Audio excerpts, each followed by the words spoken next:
बिस्मिल्लाहिर्रहमानिर्रहीम।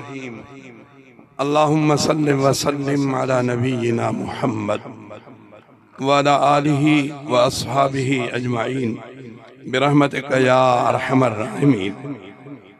बेइंतहा बरकत भरे प्रोग्राम में अल्लाह ताला अचण जी सआदत नसीब फरमाया। अल्लाह ताला खां दुआ है तो जिन बचड़न कुरान पाक हिन इदारे मां पूरो कयो, अल्लाह ताला उन्हनि खे अॻिते कुरान पाक सां निभाइण जी तौफ़ीक़ अता फरमाए। अल्लाह ताला हिन इदारे खे ता क़यामत क़ाइम ऐं दाइम रहाए।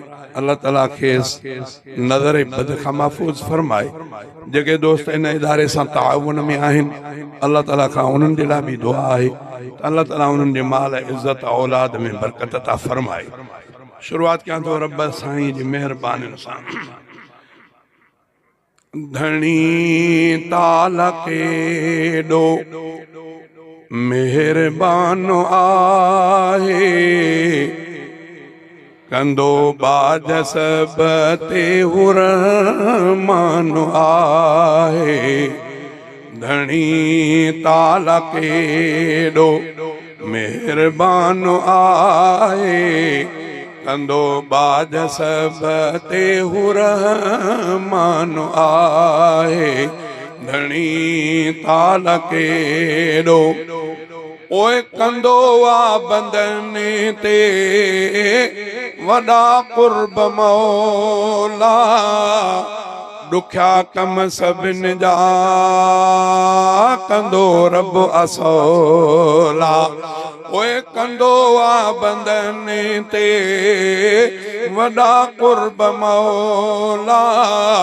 ॾुखिया कम सभिनि जा कंदो रब असौला। कंदो हर घड़ी पंहिंजो एहसान आहे, कंदो बाज सब ते रहमान आहे। धनी ताला केॾो मेहरबान आहे, कंदो बाज सब ते रहमान आहे। धनी ताला केॾो ओए ज़मी आसमान ने जो खालिक खुदा, हयाती ममाती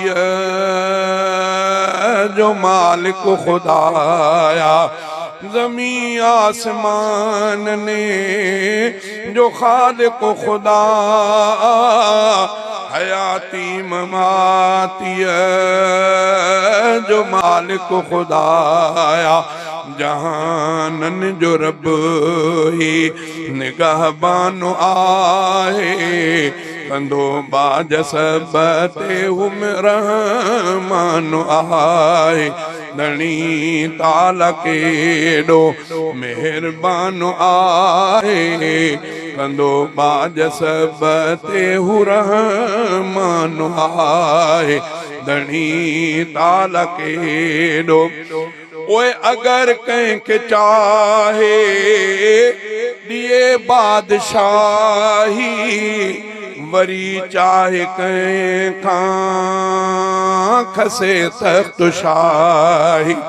अगर कंहिंखे चाहे दिए बादशाही, वरी चाहे कंहिंखां खसे तख्त शाही। हकीकी खुदा जग जो सुल्तान आहे, कंदो बाज सब ते रहमान आहे।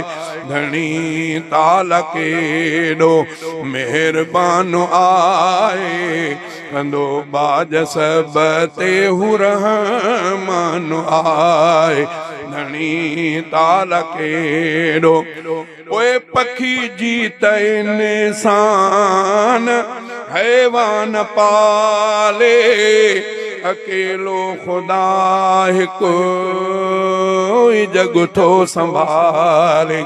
पखी जीत इंसान हैवान पाले, अकेलो खुदा हिकु जग थो संभाले। अता घुरियो रब कंदो दान आहे कंदो बाज सब ते हू रहमान आहे धनी ताल केॾो मेहरबान आहे कंदो बाज सब ते हू रहमान आहे नामुमकिन खे मुमकिन बणाए सघे थो ठाहे ऐं ड्राहे मिटाए सघे थो नामुमकिन खे मुमकिन बणाए सघे थो ठाहे ऐं ड्राहे मिटाए सघे थो हीअ अब्दुस्समद रब संदो शान आहे कंदो बाज सब ते हू रहमान आहे धनी ताल केॾो मेहरबान आहे कंदो बाज सब ते हू रहमान आहे धनी ताल केॾो